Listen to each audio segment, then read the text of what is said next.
history, and for my master's I did my thesis on Marx of the American Civil War. I think it's motivated primarily by two things. Marx's support of the Republican Party was really baffling, I think, for leftists in the 20th century, and there are different ways that people made sense of it. One is kind of what I would call like sort of the Stalinist conception of it, that Marx was supporting the Republican Party and the Union because first the United States needed to go through some kind of democratic revolution, and then only then it was like ready for socialism. So I have a disagreement with that perspective. And the second is because it opens up discussions about Marxism and race and the black question in the United States, which has been, you know, if you know anything about the left in the US, it's a very controversial issue. So I thought, well, why is Marx interested in the issue of abolishing slavery in the United States to begin with? So with that in mind, I will try not to be like super academic and try to just condense some basic points of what I said. And if by any point I'm like rambling or you don't understand what I'm talking about, just be like, I don't know what the hell that is, and then we can have an open discussion after that. Okay? So I'll start by a little introduction that I think is good just to get us rolling. So Marx was emphatic in his support of the Union in the American Civil War. In many ways, this was the most significant event of the later Marxist life.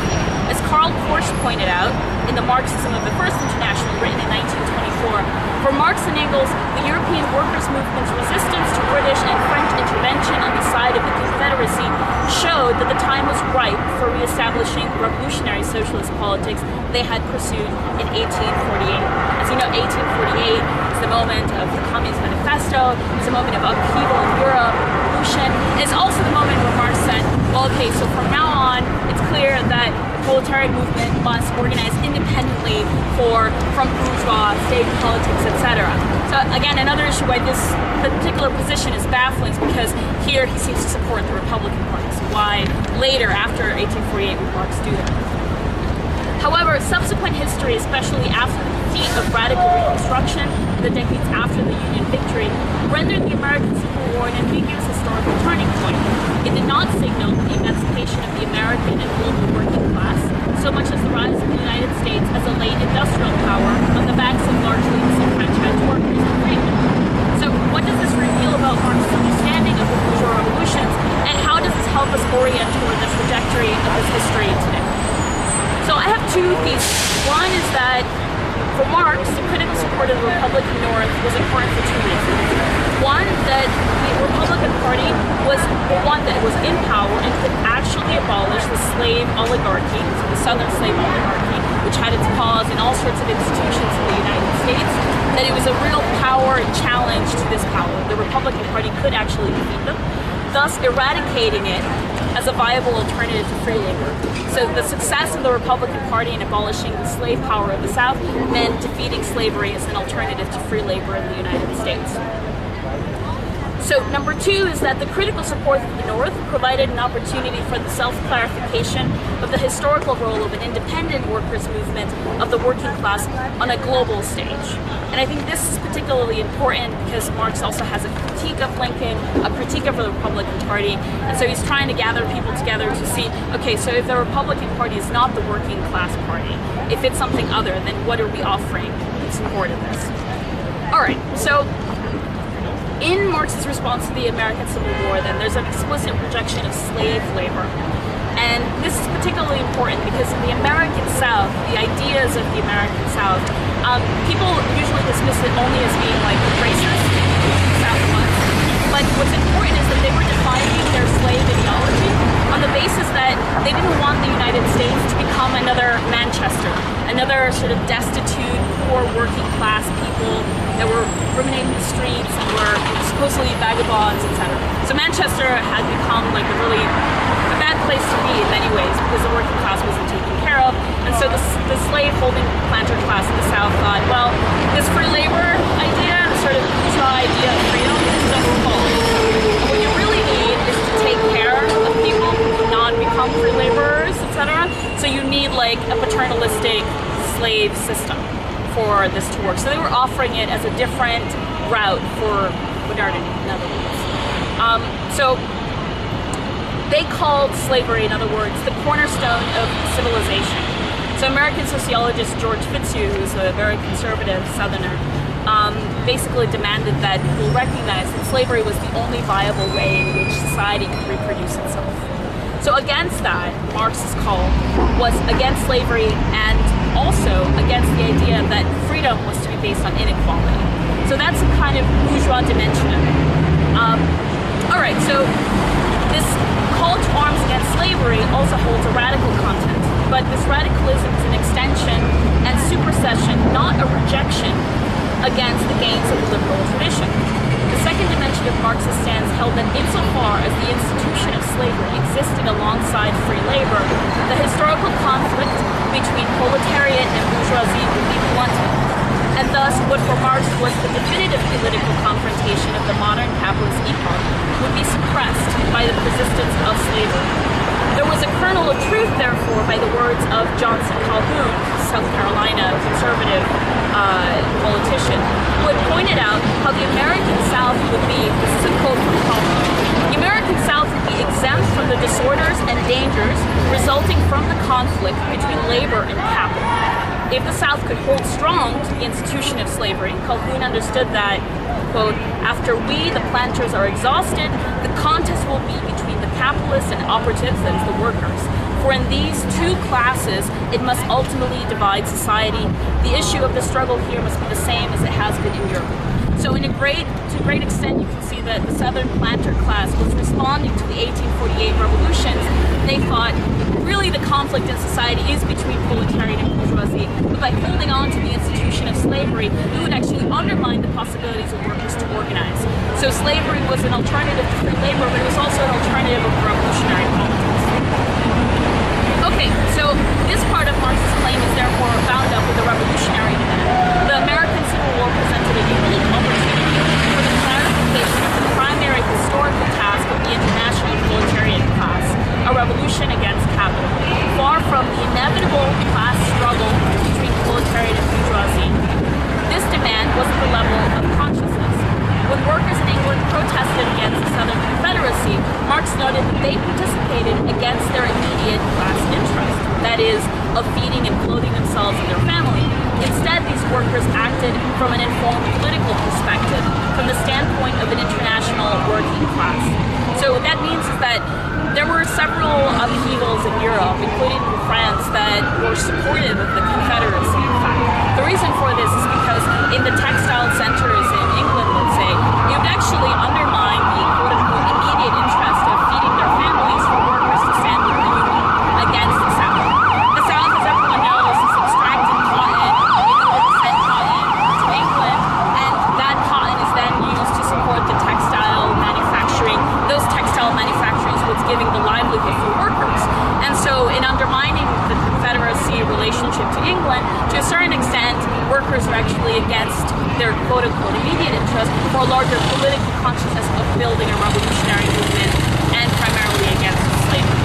So the point that I'm trying to make here is that sometimes Marx is seen as having a sort of deterministic idea of class consciousness, that by being a worker somehow you immediately find yourself in a radical perspective, where you have a revolutionary consciousness. Clearly in this historical example it's not the case, because he's actually saying it is particularly important to organize the First International because you need to actually lead a movement of workers to standing on the correct line against the slave South, even if this means potentially sacrifice the immediate interests. So I think that this part is a sort of controversial point, which I think that should be rescued from the United States American Civil War. So in this light then, the concept of class consciousness is impossible to sum up as an instinctual response to one's interest as a member of the class, but rather it is the product of a constant political clarification of the historical task of the working class for Marx on the American Civil War. For the purposes of advancing human freedom. So in the age of industrial capitalism, then, new problems of social inequality and limitations to human freedom arose.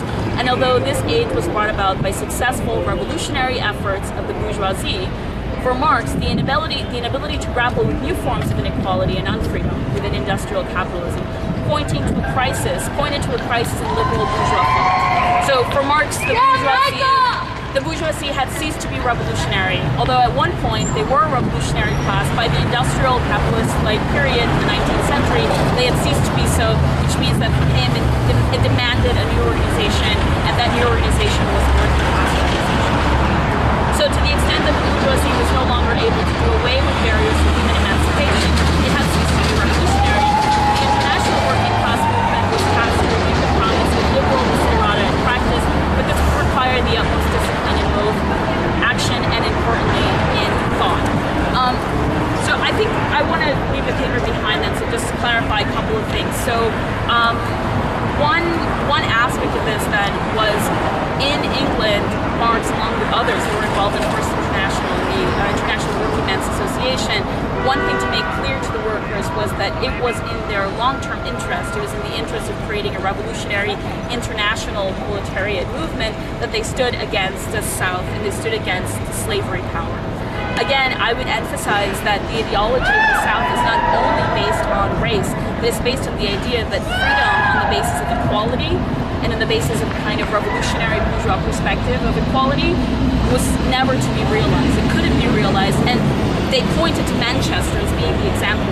So you have these poor people who are supposedly free laborers, but society can't actually feed them, they can't clothe them, so this is not freedom. So their definition of freedom was on the basis of inequality. And Marx said that it was important to actually fight this kind of regressive ideology of the South in order to do away with anything that would present an alternative to free labor. So the goal, though, primarily for Marx was to do away with class conflict. Class conflict is not to be just some sort of eternal projection into the future, but the goal of socialism was, to a great extent, to actually do away with the contradictions of classes in the present. So I think I'll leave it at that. I mean, there's a lot more to say, but maybe we can have a more sort of conversation about the rest of the stuff. I don't know if anyone has questions or comments. Yeah. Okay. Okay. So I have a question. I mean, part of the history of humanity is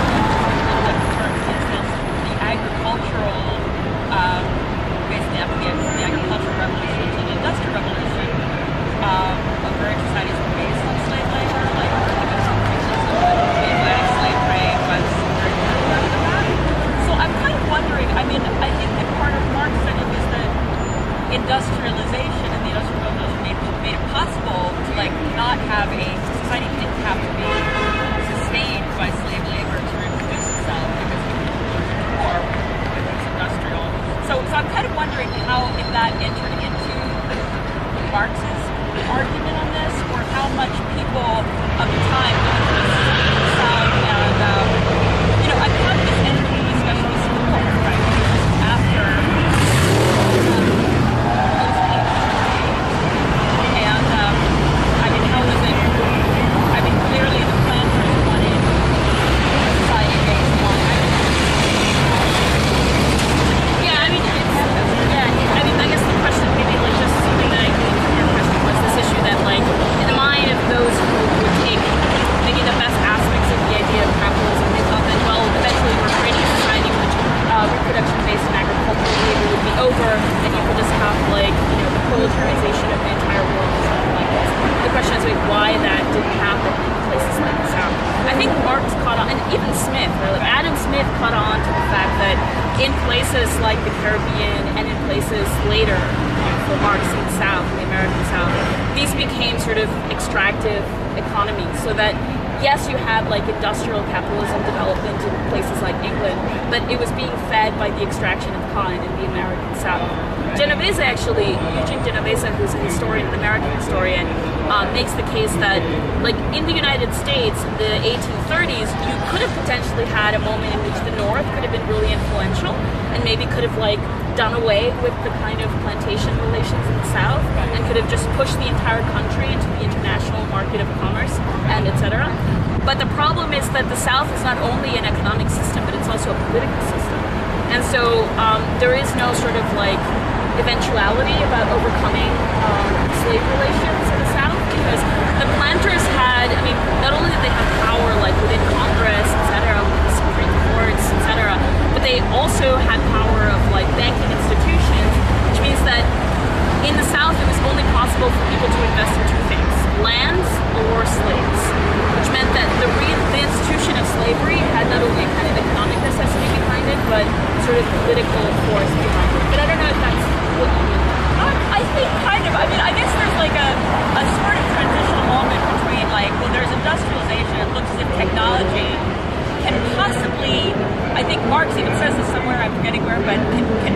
there's a possibility for technology to feed everyone without enslaving everyone, and this doesn't happen, right? Instead, what happens is that technology means that a lot of people, you need fewer people to work, right? With industrial progress, you need fewer and fewer people to work, and then people still need to make a living, and so there's massive unemployment and massive emancipation. But I guess there's a transitional moment, I think, even if Marx is thinking about where there's like a hope for technology. Right? I mean, I think maybe you're presenting like the kind of utopian sort of like dimension of like the introduction of technology seems to like do away with the necessity for manual labor, and at the same time, insofar as society is being reproduced on the basis of the necessity of labor, there's a contradiction. I think that's right. I mean, I think for me, like the curious aspect is how slavery fits into this as well, right? Because slavery seems to be like slavery in pre-industrial periods is actually, like Adam Smith noted, much less demanding than slavery within an industrial period. So the kind of like production that's demanded from slaves within an industrial world is incredibly much more demanding, and thus the conditions of slaves are much more than they were before. And so slavery itself is sort of like qualitatively transformed by the presence of free labor. And I think that's the main argument, because another argument around the American South is that it's like feudal or something like this, and like that it like because it has these relationships to land and to planters, that somehow the American South is like a leftover, it's like non-capitalist or something. And Marx actually has a different perspective, which is that, well, look, the character of the American South is actually driven by the fact that free labor exists in England and in other parts of the world. It is only the presence of free labor on an international level that makes the kind of demands that it does in the American South. So, in other words, the shape of the American slavery is actually shaped by the presence of free labor elsewhere. If not, we would be talking like a different system. I think that's an important thing to say. I don't agree that it's like it's a free capitalist part of the country. If anything, it was extremely capitalist, but without the benefits of free labor in the South.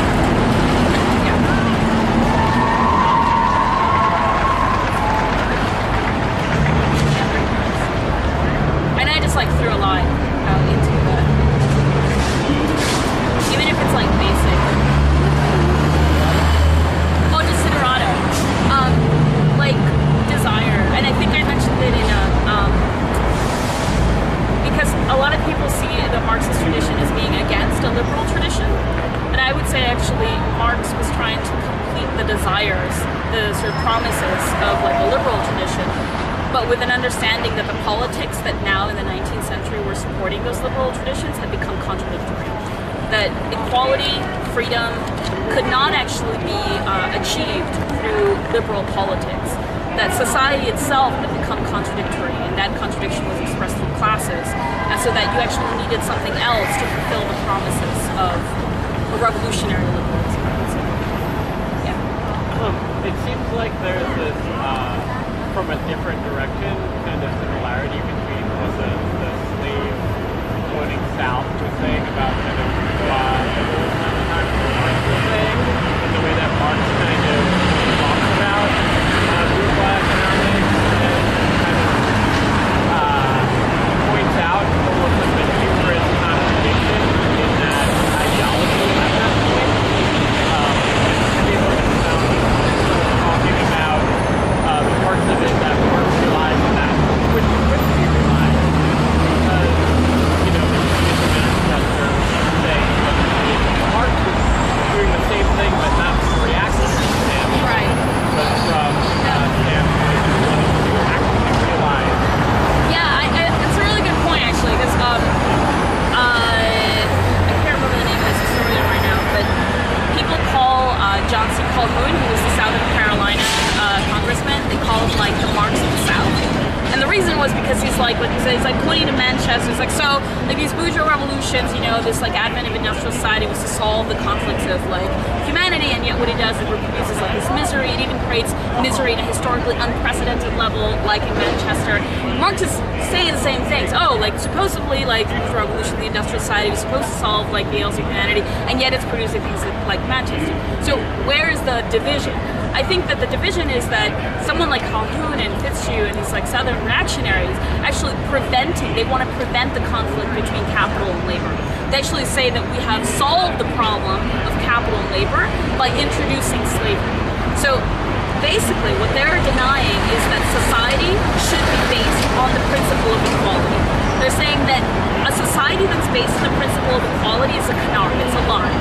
That society is not equal at all, etc., and that what you have to institute is an institution that recognizes inequality, and for them, that institution is slavery. Something that then have people take care of others, right? Like the slave owners take care of the slaves, etc.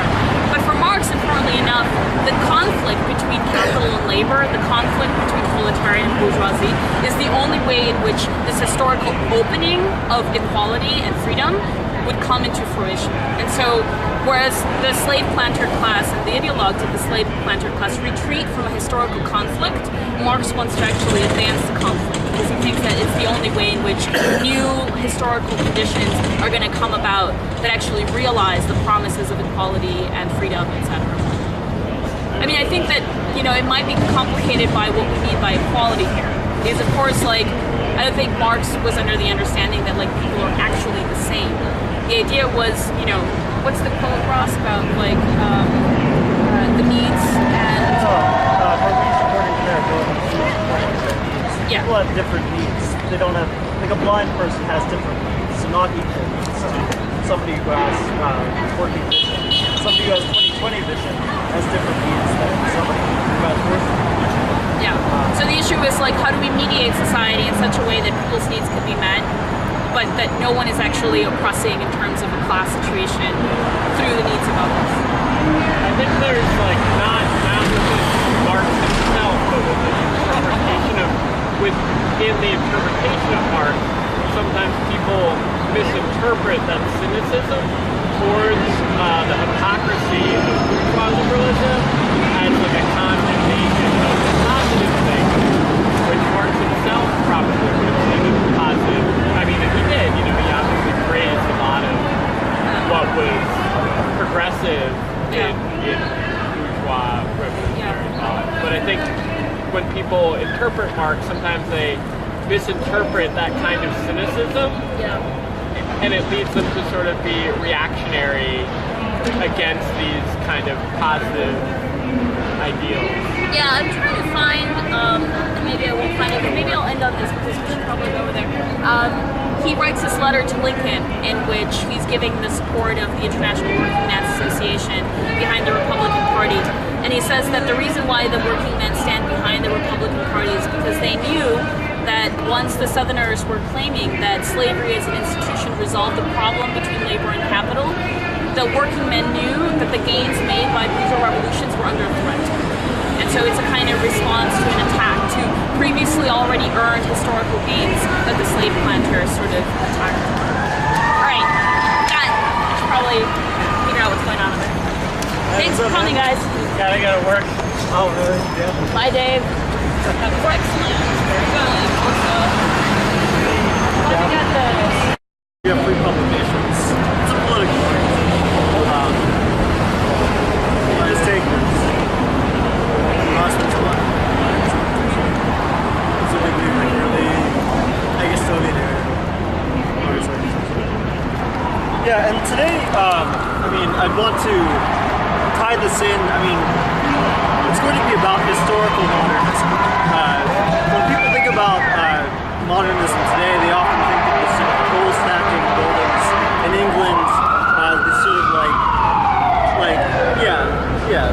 boxy housing, concrete, and they're usually associated these days with drug abuse, high levels of crime, extreme poverty, kind of a place where, on the one hand, a place where they kind of shoved the poorer populations of Britain and America and so on out of sight, sort of in this cramped space.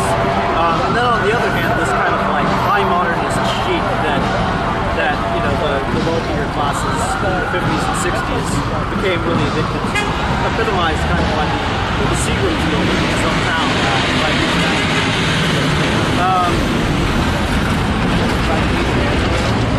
Yeah, he did. Yeah, he did the Seagram's building. I mean, it's like the iconic corporate.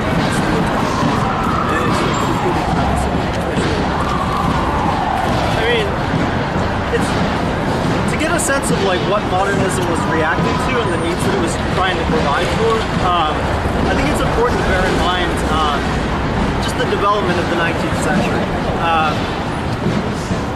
I write from a largely Marxist perspective, historically, and one of the problems that Marx and Engels and other anarchist and socialist writers at the time were trying to deal with was this immense growth in population, just like staggering. Like if you have from the Neolithic Revolution, the founding of settled agriculture, if you have a sort of graph charting population growth over time, it's more or less a kind of even, slight upticks, slight downticks, like, as like food shortages and like famine and plague broke out. But then once you get to the Industrial Revolution, it's like this intense, it's like a straight spike up. And, ever since, the world is, the population is still growing at this sort of astronomical rate compared to pre-capitalist society. What this raised was problems of housing, problems of shelter that were simply unprecedented compared to traditional society. Whereas there were more or less traditional codified ways of building and low levels of professionalization in terms of the actual building structures. With the rise of industrialism and the transition out of the town as a sort of commercial and political center to the center of manufacturing and the center of heavy industry, there became what Marx and others called the reserve army of labor. Basically, a huge population, the overproduction of population. Basically, a huge mass of people who were structurally unemployable by the system, but yet were generated by it, and to an extent sustained by it, though in conditions of intense poverty and degradation. In order to meet this need, there were various attempts to sort of provide sort of makeshift housing for populations that were being basically driven off to the countryside through enclosure, through any number of agricultural reforms that led to what we have today as sort of mass industrialized agriculture. And so there was a sort of large influx of population from the countryside to the city. Most of the people who were there ended up moving to the city suffered from or were forced into tenement housing. Tenements being this kind of like ramshackle, very low life expectancy and basically crammed in, and it had all of those disruptive effects on the traditional structures of the family.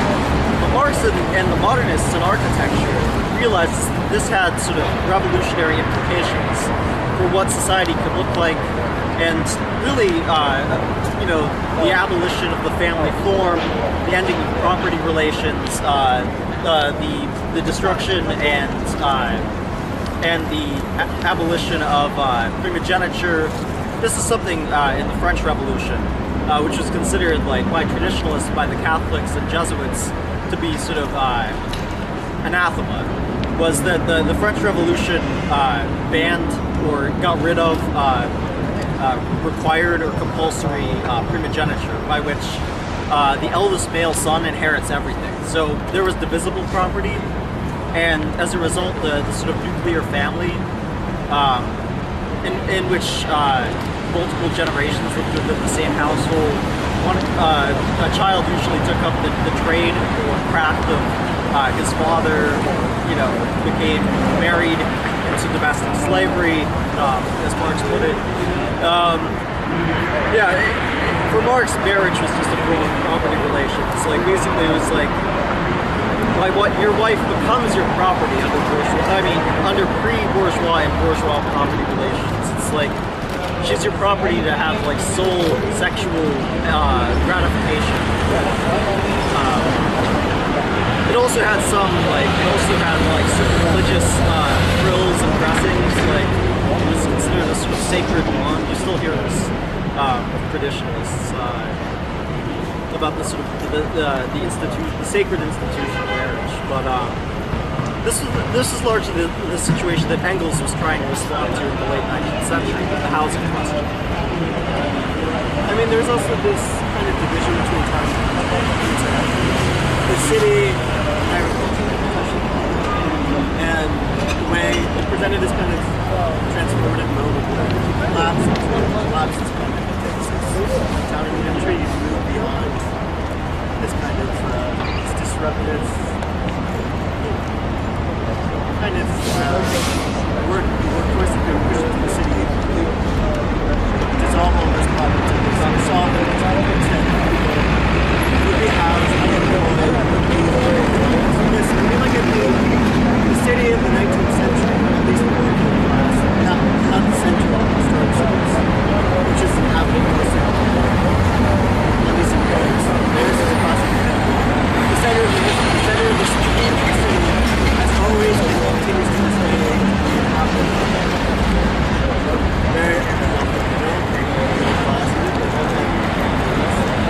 And then the fringe areas of the city are kind of large workers and neighborhoods, and which even Manfredo Tafuri, who's an Italian Marxist architecture writer, like he pointed out over and over again that the center of the city is owned by capital, belongs to capital. The workers, all the oppressed are moved out to the fringe. So you get kind of these ramshackle, at least in the 19th century, with industry, this kind of really sickening developments of like overcrowded housing that modernist architecture looking back think of. They develop kind of a really hard side towards this kind of pestilent expression or pestilent living conditions that form. It's a modernist, urbanist solution. One of the core tenets of modernist urbanism would be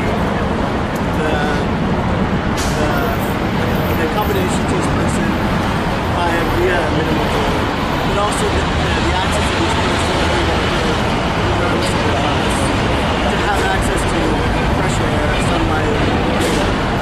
Those three tenets are to be found in every modernist concept, from the early teens and 20s to even today. I think it's kind of possible to yeah, I mean, it's useful to contrast this too. I mean, there were, like, historically there were, like, the countryside was associated with a certain number of problems that then it became romanticized later after massive urbanization occurred.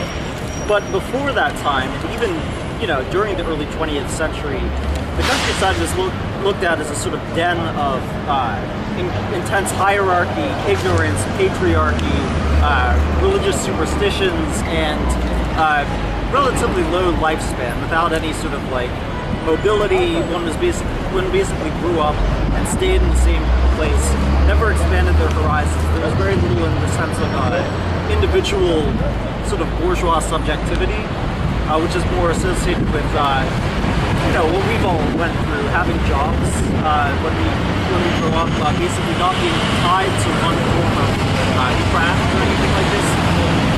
But with the move towards massive urbanization in the 19th century, there were all these different problems that then made the countryside look like a sort of like paradise. And you still get this in certain sort of like throwback romanticist circles, back to the land movements, where, you know, one feels that city life, and usually this is symptomatically something that urbanized intellectuals, you know, tend to have a sort of romantic moment of wanting to return to the land, a sense of connectedness, and providing for oneself, sort of self-sustaining agriculture and so on, wanting to return to a sort of pre-capitalist moment. But I mean, the reasons for this were, I mean, historically understandable. Intense, like, smokestacks and heavy congestion of traffic in and out throughout the city, incredibly crowded, intense overcrowding of spaces, and what was associated with this stylistically, even in the upper class houses, the sort of massive cavernous houses that one thinks of in terms of like 19th century mansions, was this overcrowding of stuff, like the sort of Victorian apartment. I don't know if you watch old like Sherlock Holmes BBC productions, but like if you do, you'll notice that there are these very sort of dark, dreary apartments with like, I mean, very ornamental stuff just like packed on. I see that Victoria just came down. How was the occupation? Huh? How was the occupation? Y'all keep the upstairs? Yeah. They're barricading themselves in. Okay. Oh, I thought you were. Oh, okay, alright. Different Victoria, alright. I thought it was Victoria Island. For the Capture the flag. Yeah. Okay, alright. Well, best of luck to them. that was scary because we just had Victoria's like, oh my god, already. Not yet. No, okay. not yet. Anyway, so, I mean, this is usefully contrasted. So the sort of dark, like, dimly lit and sort of like encrusted with all of these like, you know, Persian rugs and all this sort of like, you know, miniatures, just like photographs lining every single inch of the wall is often contrasted with the sort of like blank white wall of modernism, which one can find in Le Corbusier and so on. I mean, I think it's when you looking at those living conditions, it's the city. Modernist architects, at least I get to look at Luce from 1910, he was famous essay called Ornament and Pride. All ornamentation it's degenerate. It's degenerate, yeah. And so he goes into all kinds of kind of weird races. Yeah, I mean, what's interesting is, I mean, well, I think it's like, what's interesting with Luce though is, well, I mean, at least Luce, if you look at all his projects, the exterior facades, urban buildings, including like,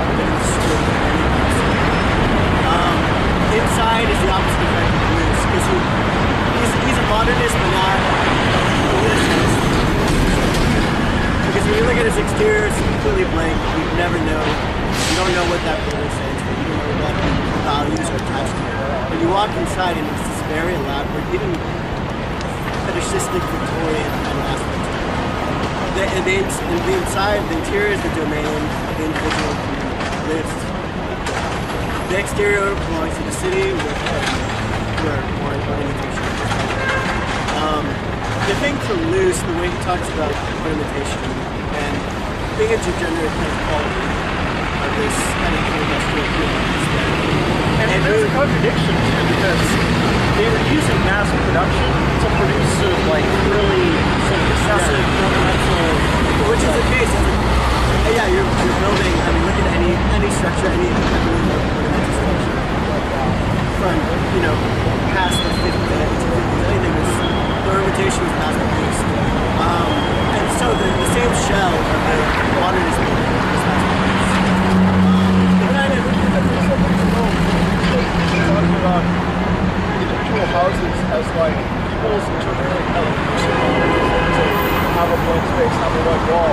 But earlier you were talking about larger systems, poverty, crime, and these, I think, with modernism, play much larger action figures that have very blatant statements like Robert Moses's highway, which cuts through the Bronx and causes the highest asthma rates in the country. No, I mean that's definitely like a very well. I mean at the basis of the problem. That's the problem. That comes much later. But I mean it has to do with you get this introduction of this kind of core like these early manifestos of modernist plan, where it's definitely reactionary because they take each one of these projects take on like a kind of solarium aesthetic or solarium paradigm, which would literally cure the city and cure workers of the harm and sickness that has been kind of indebted to them. I mean, kind of. one of the things that's, it's true. Like there are. Okay. Yeah. of the main contradictions of sort of modern cities is that, yes, I mean, there are all these associated health problems, but at the same time, life expectancy always goes up when people move from the countryside to the city because there's a higher density of like healthcare professionals, doctors, medicine. Whereas out in the countryside, it was typical that, I mean, you see these old movies where like you have to send for the doctor who lives like a town away. I mean, countless people died or like were unable to be cared for because hospitals, as we think of them, simply did not exist. Or if they did, they were attached to religious institutions. So yeah, I think like bracketing Robert Moses in the sort of later sort of capitalist appropriation of modernism, because it's very unclear. I mean, we should be modernism in the U.S. takes over. Yeah, like we should be very clear that modernism itself is not a political, an inherently political position.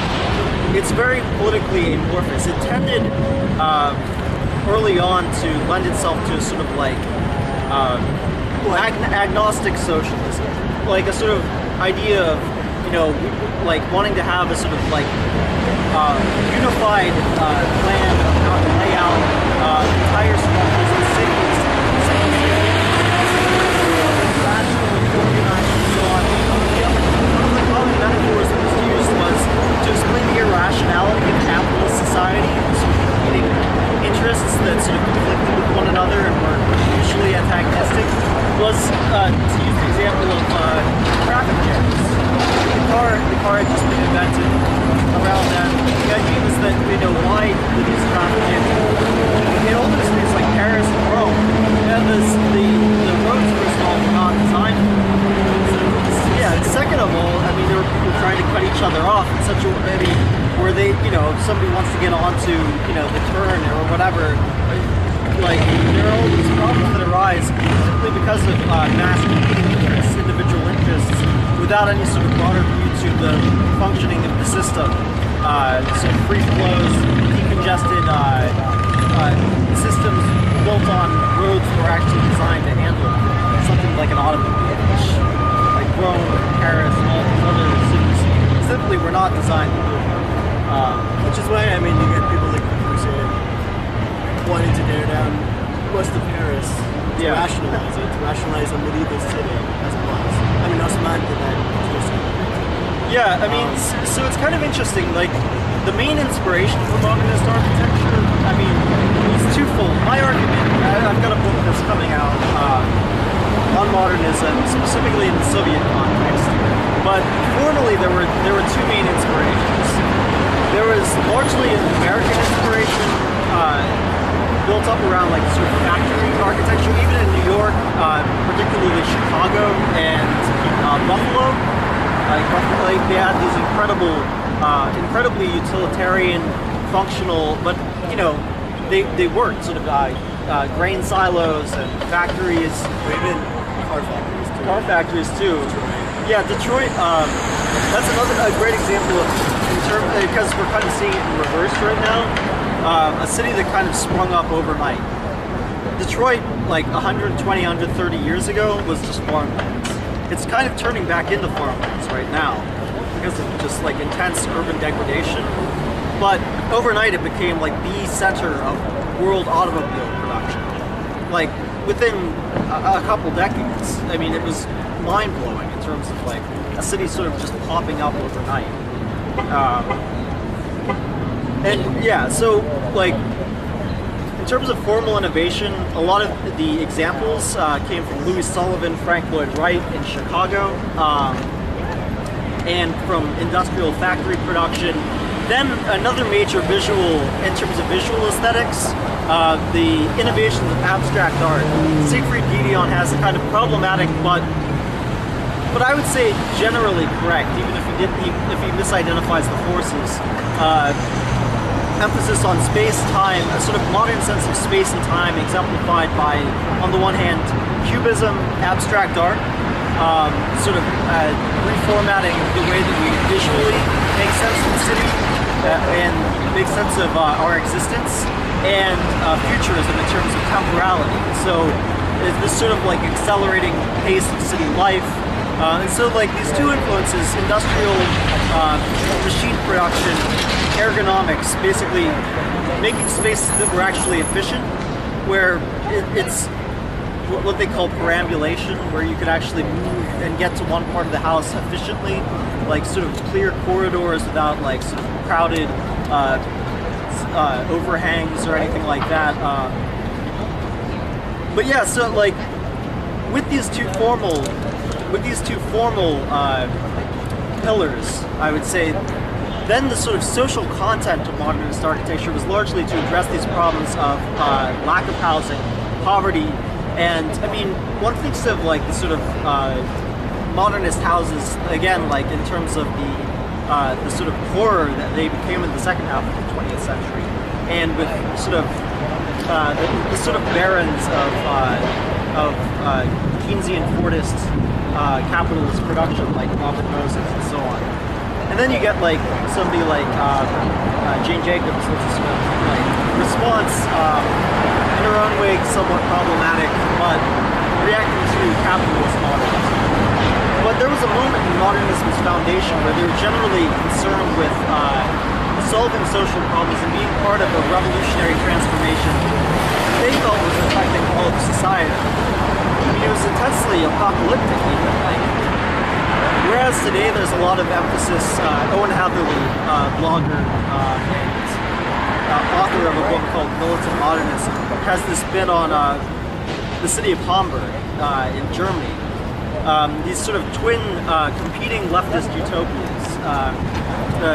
The 1920s social democratic Siedlung, which was a sort of settlement, where it was kind of piecemeal or enclaves, as Tafori would term them, but they were like, the idea was that you sort of create a blank canvas. What Sammy was talking about with Le Corbusier and Le Plan Voisin, it's amazing if you see it, because like you see the sort of rough outline of Paris, but it's been all the old buildings have been completely knocked down. The Louvre knocked down, Notre Dame knocked down, in place like these like sort of terrifying huge structures, the Cartesian towers that you described.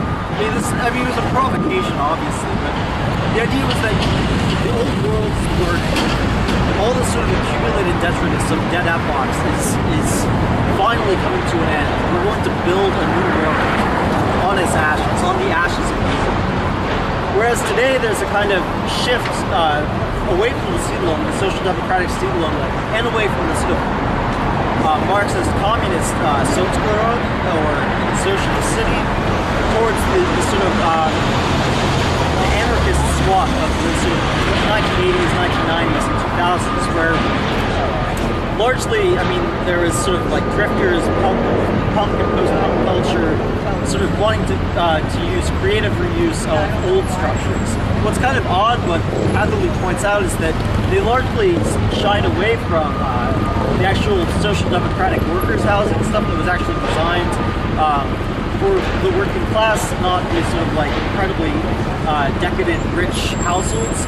They actually took over mostly these old Wilhelmine structures, like built under the Kaiser. Like, so it's this kind of weird, I'm convinced that this is where a lot of steampunk and cyberpunk comes from. This kind of weird juxtaposition of safety pins and leather and these kind of like Victorian ensembles. But yeah, I mean, in the middle of Owen Hatherley. He runs a blog called Nasty, Brutalist, and Short. A reference to Thomas Hobbes. Nasty, Brutalist, and Short. Yeah. I mean, I think there are facets to modernism that you brought up. I mean, there's American modernism, there's also late post-war modernism, where you see a lot of these ambitious housing projects that even in New York, it's kind of, at least all the way up downtown. You see these brick or mostly concrete housing structures that now people think fail tremendously and never function. But then you also get like that first initial like sprout of modernism, which is in the Soviet context, very much based on this conception of a new society, where any revolutionary fumes and intoxicated all artists to a degree. But architecture itself, there's this kind of I think it's science fiction quality to architecture. I always different because now, contemporary architects don't feel that kind of neither the urgency nor the kind of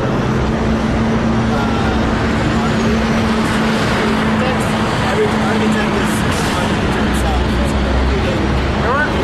Not even coalitions, and not even joint projects. Whereas the most spectacular thing about at least the initial modernist period is that up into the late 30s, beginning of the first architects of every nationality were kind of, joining together to solve the tool that was architecture. So you get this kind of, that kind of aesthetic that feeds off, like we said, those a sort of social mission, and it felt that it had a sort of social and historic mandate, basically, to create this new society in which the needs of all would be provided in a rational way, without the sort of the barbarism of the capitalist city, the idiocy of rural life, as Marx had put it. And so there was this moment. One should bear in mind there were a confluence of forces, of course. Like, after the First World War, there was the Russian Revolution, which was never intended to be just the Russian Revolution. It was an attempt to foment world revolution in the minds of Lenin, Trotsky, Kamenev, and all the others. They envisioned the Russian context as a kind of spark for a more general European revolution in the major industrialized countries, from which then a sort of world socialist society could be manifested. The fact that we call it the Russian Revolution today is a sign that it failed. But in the aftermath of that, there was a split within Marxism, within the Second International. There were social democratic parties in Austria, particularly in Vienna, and in France, and in Germany, that became the sort of preeminent representative bodies of the people. Later they were forced out by more conservative wings, and eventually most of them capitulated or were defeated, overwhelmed by fascism, which incidentally Mussolini even himself started out as a socialist organizer. It's another facet of modernism. There is a fascist modernism. Yeah, there is a fascist modernism, though it's, again, fascism I don't think is intelligible without the sort of reference point of socialism, because fascism is a sort of an intensely reactionary moment trying to plunge civilization back into darkness, away from the barbarism of capital, and away from the sort of hopes of socialism, sort of cosmopolitan entity of there were all of these. Hans Meyer, who was a communist, is the second director of Bauhaus. Usually forgotten because he's in between Walter Gropius and Mies van der Rohe, who were two of the greatest modernists in the 20th century. Hans Meyer, he had this bit in 1926 where he said, we're all driving these fast cars, we're all moving on airplanes, we're all learning to speak Esperanto. Esperanto is this universal language cobbled together from all the existing languages. And the idea is that we're all going to learn how to speak one language. We're going to be one humanity, not separate nationalities, not separate races, not separate genders. We're going to be one free humanity. It takes on a very central gender politics too. The idea that architecture can kind of split the traditional family to free the mother, to free the womb from domestic slavery. Yeah, you get these plans for all types of housing, but housing that is more of a collective social unit. So you have different services, communal kitchens, play areas, kindergartens, all built into the actual housing facility. So that these are kind of towns into themselves. It's like a closely knit community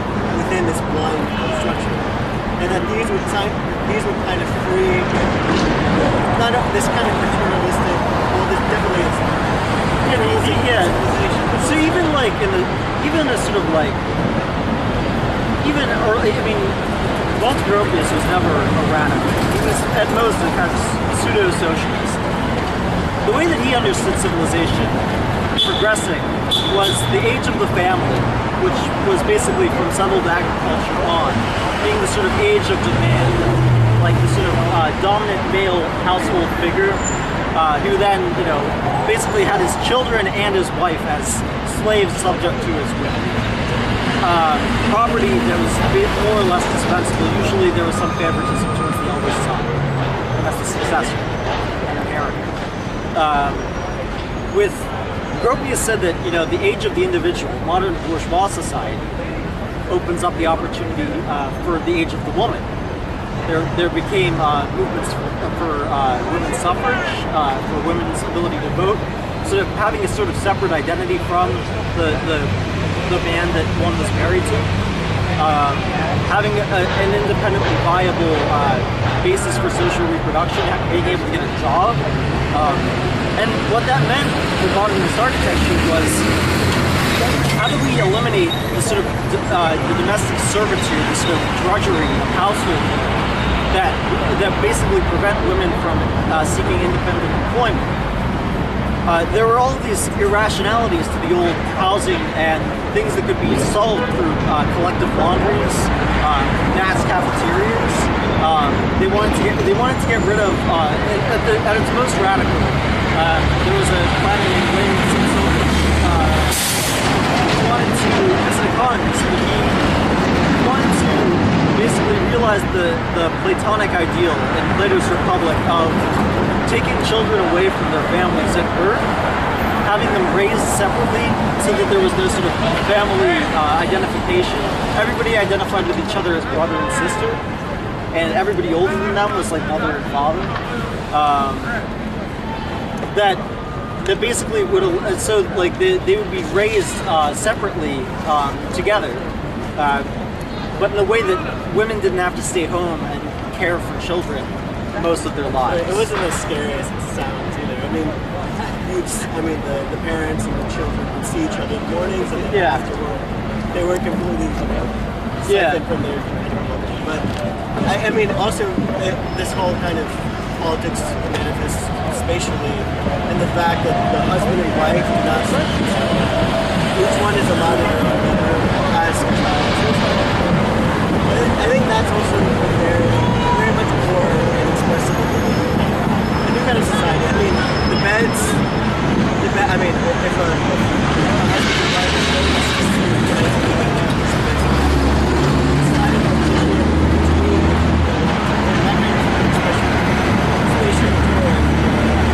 yeah, I mean, it's like something that you never see anywhere. I mean, the last generation, at least in the U.S., I mean, in the major industrialized countries of the world, and you see still some vestiges of older, like, family relations in more traditional societies.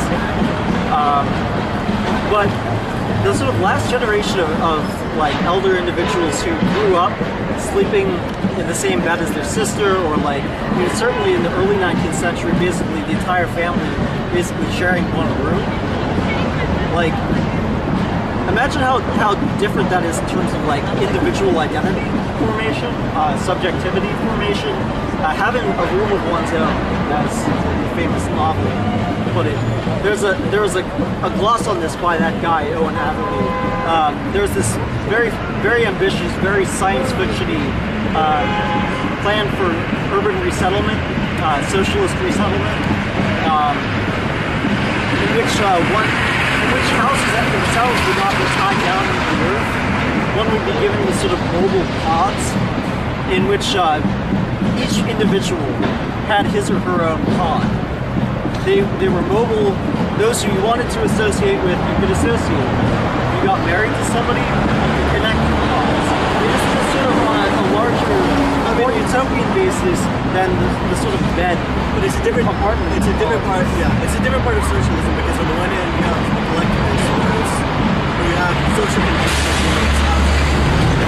Those are collectivist, then we have the disorganist. Yeah, we're also at the same time socialist, but without individualism, which you would normally associate with development. So you have these kind of two, I mean, urbanist one, in the end of the day, urbanist one. Yeah. Yeah, and I mean, again, I mean, it speaks to the kind of diversity and richness of socialism that for most instances. Yeah, I mean, because of the sort of Stalinist aftermath, this sort of idea of sort of like beehive collectivism, one often loses sight of the fact that for Marx, for Engels, for August Bebel, and Lenin, Luxemburg, and Trotsky, individual freedom can only be realized through collective freedom. One had to worry about, one's immediate needs constantly, having to work 60 to 70 hours a week. People do often under capitalism today. One doesn't really even have this free time to cultivate one's own individuality. So, I mean, there were these two poles. Basically, the disurbanists, Mikhail Akhtovich in the Soviet Union, versus the urbanists who themselves wanted smaller cities, which still more collectivized building arrangements. Lenin Samsovich and the Besnin brothers, they had this idea, like, they wanted to negotiate these various contradictions that manifested themselves in capitalist society. Contradictions between individual desires and social well-being, between nature and access to sort of natural light and sort of clean air and access to sort of like the modern culture, basically, the kind of city nightlife stuff that doesn't exist at all in sort of like backwards rural parts of the world. They wanted to negotiate between collective and individual freedom. They wanted to negotiate between nature and culture. They wanted to negotiate between town and countryside. What they envisioned, I mean, it's kind of sad that after the sort of Stalinist term, during which modernism was competing in favor of this kind of grotesque sort of hybrid structures of gargantuan monumentalism, like pillars and like statuary and like gigantic statues of Stalin and Lenin and so on, but made in like cast molds of concrete. Like it wasn't just a return. Stalinism wasn't just a return to pre-modernist. I've written an essay, a review that's going to be coming out in the spring called Stalinism, one of the first postmodern style. Because literally, Stalinism was postmodern in the sense that it came after modernism in the Soviet Union. It happened faster than in the West, which was kind of belied by the fact that the Soviet Union was historically somewhat backwards in terms of its industrial development, at least early on. The thing that's interesting is that the Stalinist return to neoclassicism was very particularly informed by modernism. You get like skyscrapers, the Seven Sisters in Moscow, for example, is sort of huge wedding cake structures, like gargantuan, but with very sort of traditional looking like ornamentation. And it's a really sort of reverse blend, like this sort of like old throwback historical references, and then gigantic scale and very modern, like reinforced concrete. So You see that in Nazi Germany. yeah, exactly. Spears. Yeah. Could be described as Yeah, but using very classical tools. Yeah. Anyway, to sort of wrap up and sort of like highlight the main points, modernism at the outset, because like there was a sort of break that I want to posit from the move away from traditional society and towards the formation of the avant-garde in architecture, to a sort of break within politicized modernism, the sort of socio-historic tradition of modernism, versus the sort of post-war aftermath, in which basically all the modernists that had been kicked out of Germany and then moved to the Soviet Union, there were tons of them, then moved to the United States or in parts to Israel, and became sort of a high modernist, building sort of the chic dwellings of Greenwich, Connecticut, or some corporate lofts and so on. Yeah, exactly.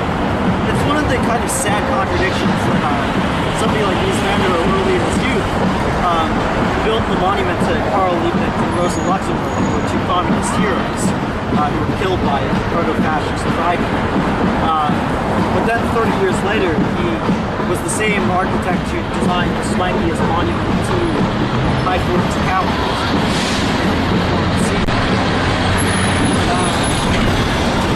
Anyway, classical modernism, sort of early avant-garde, concerned itself with solving these social and historic problems that existed within modern society that had been generated by the transition of modernity, but they felt modern society contained the answers to these problems, and potentially a world in which women could exist separately from families, from their husband. They would have the freedom to work and cultivate themselves apart from any sort of property relationships. There would be housing available to all those in society. There wouldn't be these sort of like crammed spaces depicted in 19th century urban oral crusades, and there would be a new sort of unity, a sort of classic unity to the aesthetic experience. There wouldn't be this sort of jumble of sort of contradictory structures that were largely created by the fact that architects were bound to sort of individual clients, in which, because again, the competing interest, there would be no sort of harmony to layout or overall design plan of the city. It would instead just be this sort of agglomeration of separate structures in ways that were often very contradictory, that built over old structures. So there was this sort of cohesiveness to the modernist project early on that gets lost somewhat later. And certainly the postmodernists moving out of modernism, while they have, in terms of their urbanism, some commitment to the sort of rhizomatic reproduction of existing social structures in ways that are supposedly subversive or resistance to sort of hegemonic capitalism, they have a sort of defensive posture, or they're just straightforwardly indulgent of sort of incredibly. There's a Frank Gehry structure, and I like Frank Gehry's, but it was supposed to be a low-income housing, building. But of course, yeah. But I mean, of course, Frank Gehry he was Frank Gehry. He knew who he was. It was claimed. Word got out that it was Frank Gehry who designed this low-income housing building. So there were some units that were mandated by law because of the nature of the building to be low income. People were selected as being able to getting to live in this Frank Gehry designed building. But then the other lofts, sort of offset the costs, were inhabited by these fabulously wealthy individuals, kind of defeating the entire purpose of what the low-income housing units were supposed to provide. Have their own elevators. Yeah, exactly. Yeah, they get to sort of yeah. I mean, I think the saddest architects.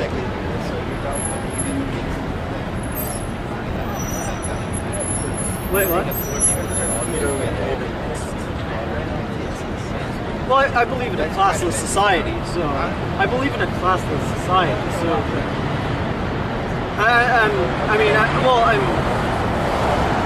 I'm trying to lay things out from a Marxist perspective.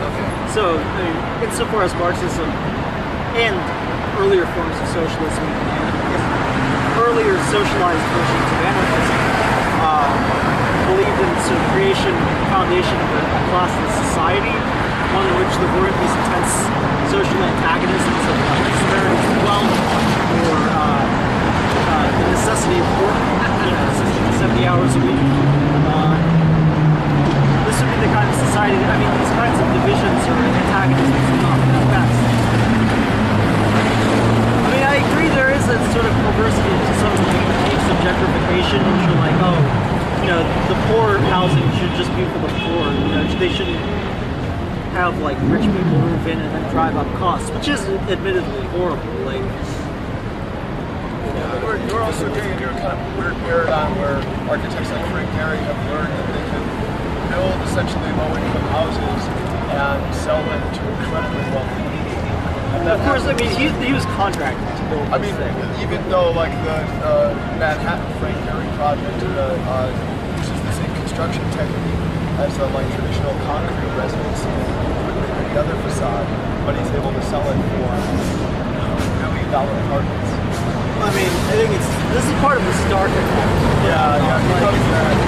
He could design whatever he wanted as long as he stayed as much. Right.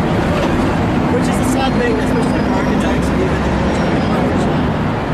there is, generally speaking, there is no social mandate or responsibility to society. Well, just before we leave, we've got an event coming up at NYU on, I don't know if we've got posters for it. I think they were all given away. Okay, yeah, we gave them away. It's December 6th. It's on the aftermath of the election, about a month after. It's called The Future of the Status Quo. We're going to be having panelists, writers for Jacobin Magazine and the North Star and Revolution newspaper talk about basically the left after the election, what prospects for radical organizing, leftist organizing are in light of this re-election of Obama. That's right. The address is 60 Washington Square South, room 804, and it's at 7 p.m. this Thursday. Which building is that? It's called the Kimmel Center, the NYU Kimmel Center, 60 Washington Square South. Yeah, it should be really great.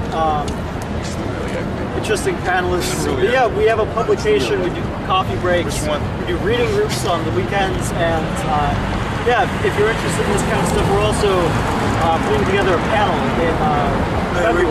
We're doing an architecture panel in February. Peter Eisenman is on it. Hopefully everything will line up. So far, Peter Eisenman. Yeah, Peter Eisenman's agreed.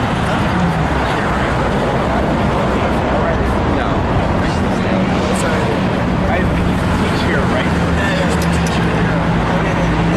Peter Eisenman, Michael Martin, Joan Ockman, hopefully Bernard Schumann. Possibly Owen Haven. Owen Haven has been published by Verso. That'll be in February. So. Yeah, it's at NYU. But yeah, if you're interested, stop by the coffee breaks or whatever. Yeah. Thanks for listening. Thank you.